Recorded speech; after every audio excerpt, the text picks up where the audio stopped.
Graça e paz a todos. Estamos aqui no nosso grupo de estudo teológico. Estamos no nosso módulo 3, Panorama da Bíblia. E na aula de hoje nós vamos falar sobre o princípio da expansão do Evangelho no Novo Testamento. Ou seja, o começo, como o Evangelho começou a se desenvolver ainda dentro do período do Novo Testamento. Quero convidar você a ler um texto bíblico. Nós vamos começar com um texto, Atos capítulo 7, versículos dos 55 ao 60. O final do julgamento do diácono Estevão. Diz assim a palavra de Deus: Mas Estevão, cheio do Espírito Santo, levantou os olhos para o céu e viu a glória de Deus, e Jesus de pé à direita de Deus, e disse: Vejo o céu aberto e o Filho do Homem de pé à direita de Deus. Mas eles taparam os ouvidos e, gritando bem alto, lançaram-se todos juntos contra ele, arrastaram-no para fora da cidade e começaram a apedrejá-lo. As testemunhas deixaram seus mantos aos pés de um jovem chamado Saulo. Enquanto apedrejavam Estevão, este orava: Senhor Jesus, recebe o meu espírito.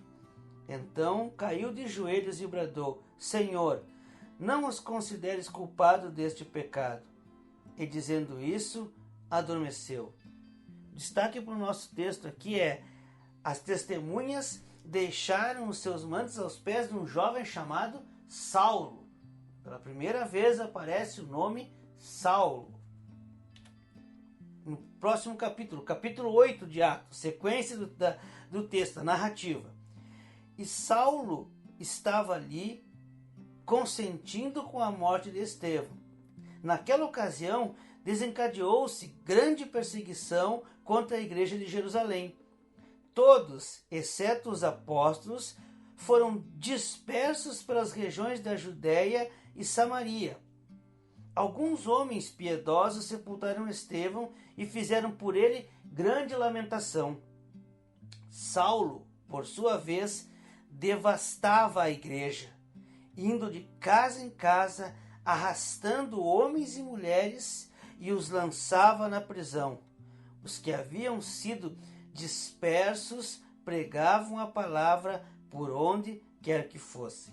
O nosso destaque aqui vai ali para dispersos pelas regiões da Judéia e Samaria. Se formos ler a palavra lá em Atos, no capítulo 1, no versículo 8, nós veremos que Jesus diz aos seus discípulos que eles permaneçam em Jerusalém até que do alto sejam revestidos de poder, e serão testemunhas de Jesus em Jerusalém, em toda a Judéia e Samaria e até os confins da terra. Nesse momento aqui, eles são dispersos para Judéia e Samaria. Estavam em Jerusalém, anunciaram em Jerusalém, porque anunciaram o Evangelho em Jerusalém, porque foram testemunhas de Jesus em Jerusalém, foram dispersos, perseguidos e foram para Judéia e Samaria. Ou seja, ainda permaneciam na região dos judeus, na terra dos judeus. Faltava apenas avançar para os confins da terra, para a terra dos gentios. Mas a profecia de Jesus, aquilo que Jesus havia falado, já estava se cumprindo. O evangelho já havia sido pregado em Jerusalém e agora estava sendo disperso, estava sendo anunciado nas regiões da Judéia e da Samaria. Como destaque lá no último ponto, os que haviam sido dispersos pregavam a palavra por onde quer que fosse. Então, o evangelho anunciado em Jerusalém, a igreja então é perseguida, os discípulos e os que anunciavam o evangelho, os cristãos, que ainda não eram chamados de cristãos naquela época, eram espalhados, aqueles que seguiam a Jesus, eles foram espalhados, perseguidos e passaram a pregar então na Samaria e na Judéia. E quem que perseguia? Quem era o chefe? Quem comandava essa perseguição aos cristãos? Saulo, por sua vez, devastava a igreja. Saulo devastava, Saulo entrava de casa em casa, Saulo perseguia com ansiedade os judeus por causa do seu zelo à lei, do seu zelo à tradição, do seu zelo ao farisaísmo, aquele zelo à sua fé, como ele concebia, como ele entendia a sua fé. E ele então devastava aqueles que eram uma ameaça, que eram uma seita, que eram uma heresia, uma blasfêmia contra a sua fé. Saulo então devastava a igreja, perseguia os primeiros cristãos. Seguindo o texto, nós vemos lá em Atos, capítulo 9, no versículo 1 e 2. Né? No outro capítulo diz assim, ó, enquanto isso, Saulo ainda respirava ameaças de morte contra os discípulos do Senhor. Dirigindo-se ao sumo sacerdote, pediu-lhes cartas para as sinagogas de Damasco, de maneira que, caso encontrasse ali homens e mulheres que pertencessem ao caminho, pudesse levá-los presos para Jerusalém. Então, o destaque deste trecho é Damasco. Paulo seguia para Damasco, a fim de quê? A fim de perseguir os cristãos, a fim de perseguir aqueles que anunciavam e que criam em Jesus Cristo. Mas o interessante aqui, por que Damasco? Por que Paulo então se dispõe, pede ao sumo sacerdote autorização para ir até Damasco e em Damasco perseguir, prender e nós sabemos que matar aqueles que resistissem à prisão, se fosse o caso. Mas por que Damasco? Damasco, né, os historiadores dizem que Damasco é uma das cidades mais antigas do mundo. Alguns afirmam até que é a cidade mais antiga do mundo ainda habitada. E Damasco era uma cidade de grande relevância, de grande importância na época. De Damasco saíam pessoas para o mundo inteiro. Então, qual era o pensamento de Paulo?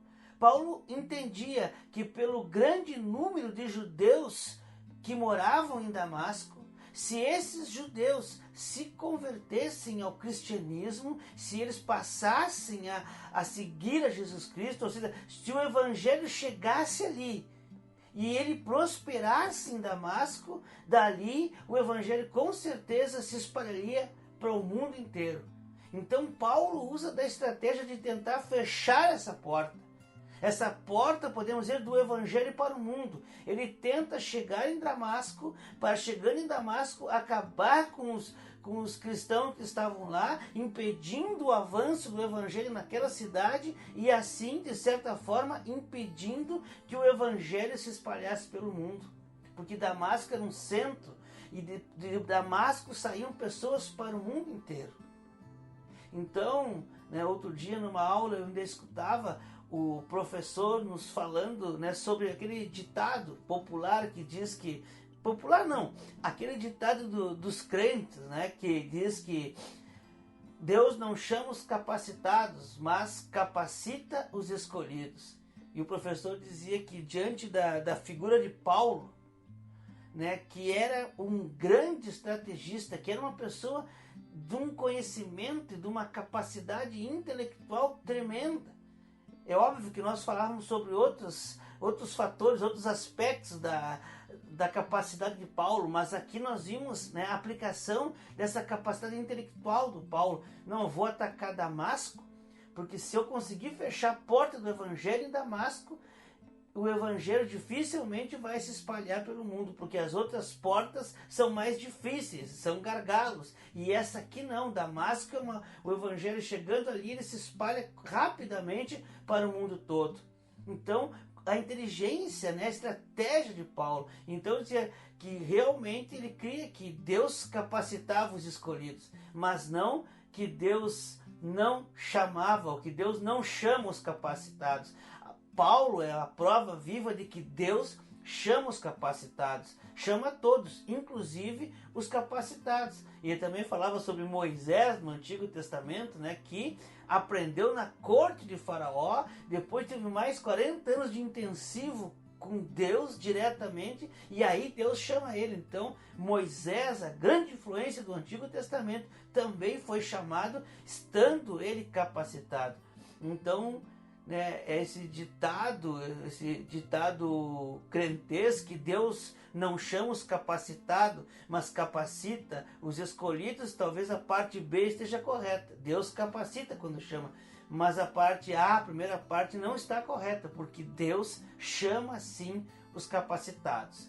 Fecha parênteses. Nós vimos aqui então a estratégia de Saulo. Saulo, nós precisamos entender também, né, que Saulo é o nosso conhecido apóstolo Paulo. Saulo é a grande referência do Novo Testamento. Com certeza a personagem do Novo Testamento que mais influenciou e influencia a humanidade até hoje. E este Paulo é o Saulo. E algo que nós precisamos entender aqui, que não aconteceu com Saulo o que aconteceu, como por exemplo, com Abrão no Antigo Testamento. Abrão era o nome original de Abraão, Abrão e Sarai, mas Deus muda o nome para Abraão e Sara. Não é a mesma coisa que acontece com Saulo. Saulo é o nome, ou Saul é o nome judaico, e Paulo é o nome romano ou latino, né? É Paulus. Então existe uma diferença. Não dá para dizer, que às vezes pode se ouvir por aí, não, que Deus mudou o nome de Saulo para Paulo. Não, Saulo continua, né? Saulo é o nome judeu e Paulo o nome romano, assim como Radassa e Esther, nome aramaico e nome judeu, né, no Antigo Testamento. Então não é que Deus mudasse o nome de Radassa para Esther. Esther, o nome hebraico, e Radassa é o nome persa dela. Deus não mudou o nome, é apenas o nome em duas línguas, assim como o John em inglês é o João em português. Deus não muda o nome, apenas a língua, né? Pela língua nós trocamos o nome de John para João, de Esther para Radassa, de Saulo para Paulo. Por que Paulo altera o seu nome ou passa a usar o nome Paulo? Porque ele é o apóstolo dos gentios. Ele vai pregar a muitos romanos, principalmente. Então, ele usa o seu nome romano, Paulo. Vamos adiante, então. Então, o império, até ali, né, até esse momento aí, a grande perseguição é dos judeus. Os próprios judeus, ali, Saulo, né, na época ainda, usando o nome, né, judeu dele, hebraico, perseguindo a igreja, buscando achar, prender os cristãos. Então é Saulo ali perseguindo a igreja. Mais tarde, quem passa a perseguir a igreja é o próprio Império Romano. E por que o Império Romano, então, passa a perseguir a igreja? Aí nós temos alguns dos motivos, né? O motivo da questão política. Os cristãos, eles não agiam, não tinham a sua liturgia igual à liturgia do pagão, né? O pagão tinha lá, né, ia ao templo, fazia o seu culto, mas o cristão tinha o costume, desde o princípio do cristianismo, de se reunir em casas. Então os cristãos se reuniam, faziam a ceia, a comunhão, e isso, né, ainda aliado à questão da perseguição dos judeus, faziam que eles se reunissem ainda escondido muitas vezes. E por haver essa reunião às escondidas, é que os romanos passaram a acreditar que eles estavam formando um novo partido político. Talvez tentando influenciar a sociedade, talvez tentando também entrar no poder político de Roma. Eles começam então a olhar dessa forma, como que os cristãos quisessem ingressar na política romana. Um outro motivo, né, a questão religiosa. O cristão só se prostra, só adora a Deus, só busca a Jesus Cristo e não se prostra diante de nenhum outro Deus. E a figura do César, César era o título do imperador romano, era tido como Deus. O imperador romano era considerado, ele se autodeclarava, né, um Deus. E os cristãos não adoravam a César como Deus, não adoravam a César como se fosse um Deus. Era para eles um imperador e não um Deus. Não aceitavam esse título para César. E isso também era um dos motivos que gerou a perseguição. Outro motivo, questão social, né? O cristianismo declara que todos são iguais diante de Deus. Não existe nem livre nem escravo, porque Deus é um e todos. Agora imaginem fazer essa declaração, seguir essa ideologia de que todos os seres humanos são iguais diante de Deus. Numa sociedade em que havia 10 escravos para cada homem livre. Abalava as estruturas da sociedade, mudava com toda a forma como a sociedade estava organizada. Então, mais um ponto, mais um aspecto que levou à perseguição dos cristãos. E o último ponto ali, nesses aí que nós estamos listando, a questão econômica, né? Não se comprava mais os ídolos que eram produzidos a fim de gerar a economia em cima da idolatria. E esse texto, essa questão, ela é muito clara. Inclusive, nós temos um relato em Atos dos Apóstolos. Atos, capítulo 19, versículos do 24 ao 27. Diz assim: um ourives chamado Demétrio, que fazia miniaturas de prata do templo de Ártemis e que dava muito lucro aos artífices, reuniu-os juntamente com os trabalhadores dessa profissão e disse: senhores, vocês sabem que temos uma boa fonte de lucro nessa atividade. E estão vendo e ouvindo como este indivíduo, Paulo, está convencendo e desviando grande número de pessoas aqui em Éfeso e que em quase toda a província da Ásia. Diz ele que deuses feitos por mãos humanas não são deuses. Não somente há o perigo de nossa profissão perder sua reputação, mas também de o templo da grande deusa Ártemis cair em descrédito e da própria deusa, adorada em toda a província da Ásia e em todo o mundo, ser destituída de sua majestade divina. Então, toda a economia que gerava em torno da idolatria.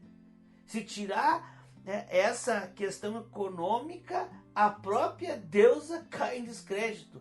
A divindade da deusa vai por água abaixo. Então, nós vemos aqui nesse texto da palavra de Deus um dos motivos, aqueles motivos que geraram a perseguição dos judeus. Os templos romanos, os templos dos deuses romanos, onde se efetuava o paganismo, começou a ficar vazio. A fé começou a ser difundida entre os gentios, entre os romanos. Muitos passaram a crer. Nós temos uma passagem na palavra de Deus, agora não me recordo certo, mas eu acho que é Filipenses, se não me engano, em que Paulo escreve dizendo que a prisão dele se tornou conhecida de toda a guarda pretoriana. Ou seja, aquela guarda particular do imperador, aquela guarda que fazia dentro do palácio do imperador romano, que estava ali. Diz a tradição que ficava todos os dias, o Paulo era amarrado, era acorrentado a um soldado romano da guarda pretoriana. E o que Paulo fazia? Eles se dividiam em turnos, digamos que 3 turnos, 4 turnos, vinha um e trocava e ficava ali acorrentado com Paulo. E o que Paulo fazia com esse soldado? Pregava o evangelho. E pregava o evangelho. E pregava o evangelho. E vinha no segundo turno, ele pregava o evangelho. E vinha lá o guarda do 4º turno e Paulo pregava o evangelho. Então o evangelho ficou conhecido de toda a guarda pretoriana. A prisão de Paulo ficou conhecida porque ele pregava o evangelho. Então, por aí, nós já podemos perceber como o evangelho crescia dentro do próprio Império Romano.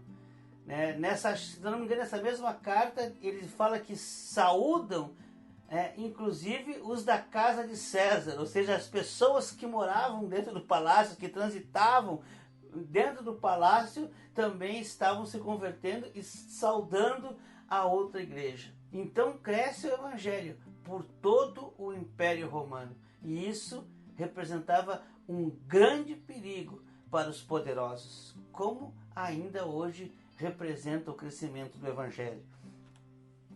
Então o que acontece? Acontecem, mais historicamente falando, 10 grandes perseguições. Assim classifica, quando nós vamos ler os livros de história da igreja, eles classificam em 10 grandes perseguições que aconteceram contra os judeus.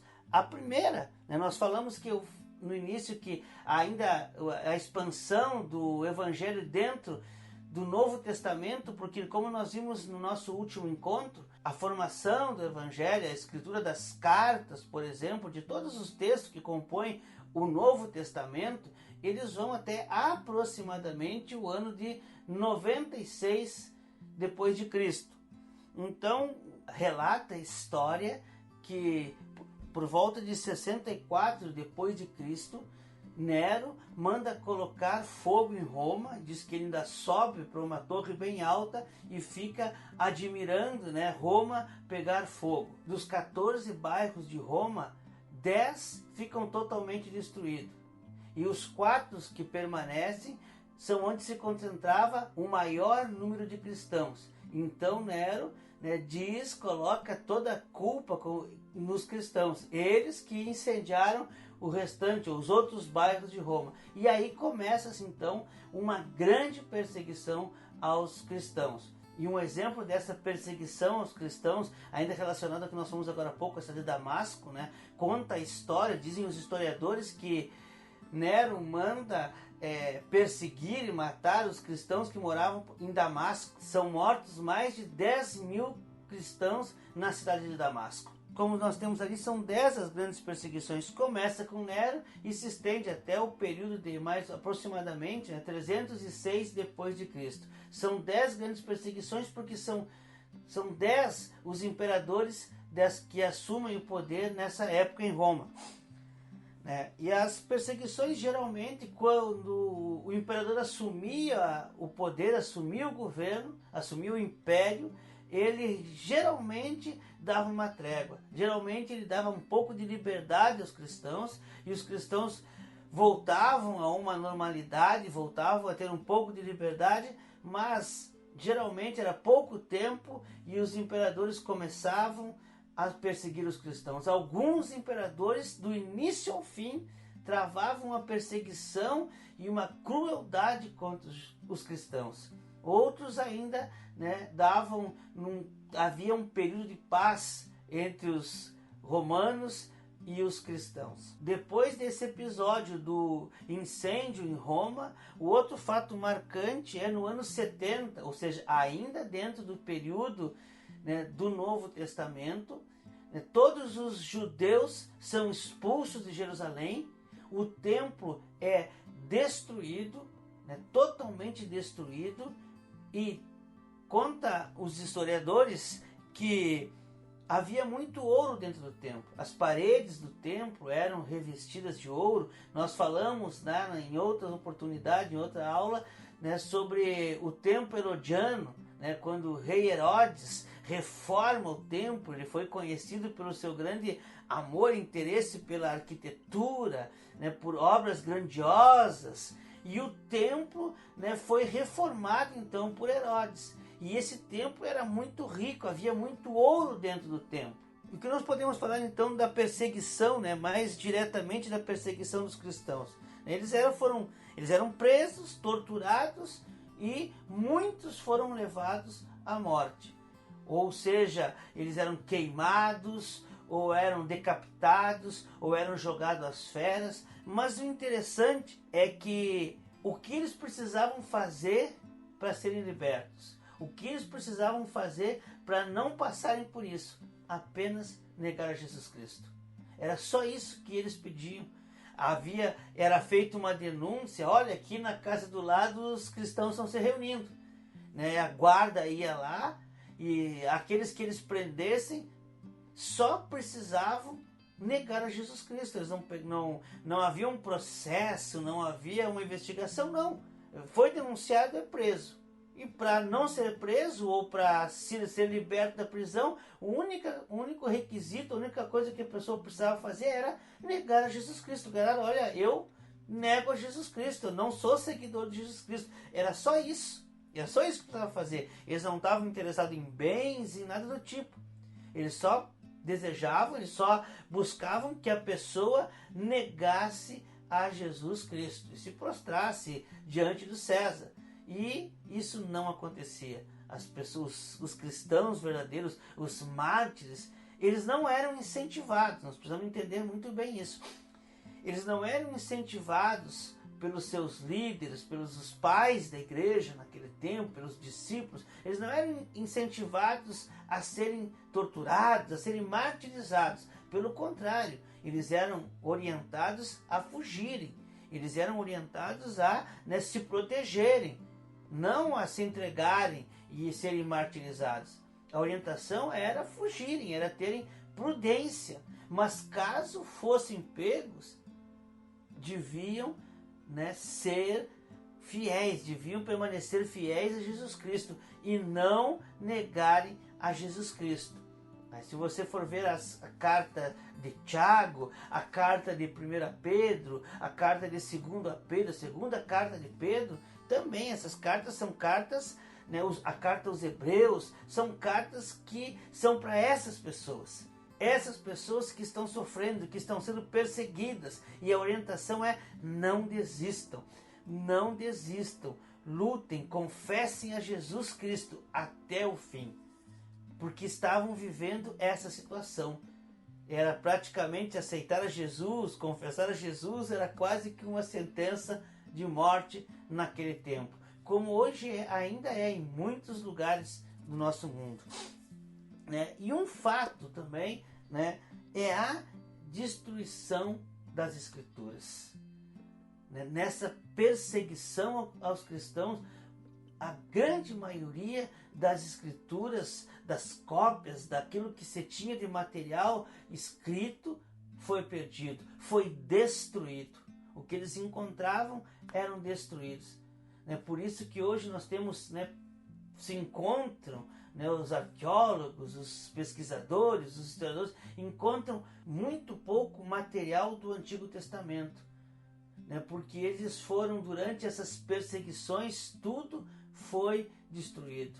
Grande parte das cópias, grande parte do material que se tinha de registro da atividade da igreja da época, das próprias cartas e das escrituras, que nós chamamos hoje de Antigo Testamento, foram destruídos nessa época, durante essas perseguições. E, para finalizarmos, aí avançando um pouco, dando só uma palhinha daquilo que aconteceu mais adiante, lá por 330 depois de Cristo, o cristianismo é tornado a religião oficial de Roma. A história diz que o imperador Constantino, quando começa a vencer as batalhas que o levam a se tornar um imperador romano, teve um sonho e mandou que fosse desenhado no escudo dos seus soldados os símbolos do cristianismo, o peixe, e ganhou as batalhas. Então, quando ele assume o poder, ele então coloca, nomeia, ele dá liberdade aos cristãos e em seguida torna o cristianismo a religião oficial de Roma. Com o tempo, isso implica numa série de mudanças na estrutura da igreja, que nós não vamos tratar aqui, porque isso faz parte da história da igreja. Nós estamos só falando um pouquinho do avanço do Evangelho, como eu falei no início, ainda dentro do tempo do Antigo Testamento, porque nós já estamos longe. Terminou lá aproximadamente em 96, nós estamos aqui em 330, mas só para nós termos uma noção, que essa perseguição vai até 306, mais ou menos, depois quando Constantino assume o poder, né, no desenvolvimento do seu império, ele torna o cristianismo a religião oficial, né? Constantino é o fundador da cidade de Constantinopla, né, que aí começa uma grande, né, o princípio de uma que vai ser uma divisão da própria igreja mais tarde, né, da igreja ortodoxa e da igreja católica, né, a primeira grande cisma, divisão na igreja. Então ele funda a cidade de Constantinopla e ele pede aos escribas, aos religiosos, aos cristãos, né, às lideranças, que providenciassem para ele umas 50 cópias das escrituras para que ele levasse para a cidade de Constantinopla.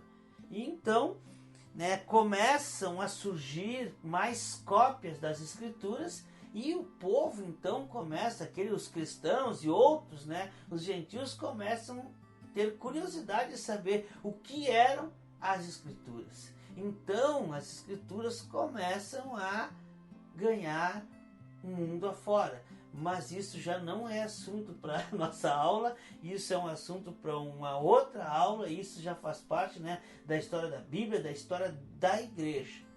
Nós vamos ficar por aqui, era apenas, né, a ideia era apenas dar um pouco de noção de como começou o avanço do Evangelho. Aquilo que não está diretamente relatado na palavra, mas juntando a história, juntando a tradição e aquilo que a palavra nos mostra, nós temos então ideia de como é que o Evangelho começou a se espalhar pelo mundo, cumprindo aquilo que Jesus havia falado, né? Permanecer em Jerusalém até que do alto sejam revestidos de poder e serão minhas testemunhas em Jerusalém, na Samaria, na Judéia e até os confins da terra. E aqui nós vimos como que esse evangelho foi anunciado em Jerusalém, foi para a Judéia e Samaria e começou então a se espalhar até os confins da terra. Nós ficamos por aqui, que Deus te abençoe, espero ter contribuído para, né, o teu conhecimento da palavra de Deus, pouco até da história da igreja. Que Deus te abençoe e até a nossa próxima aula em nome de Jesus.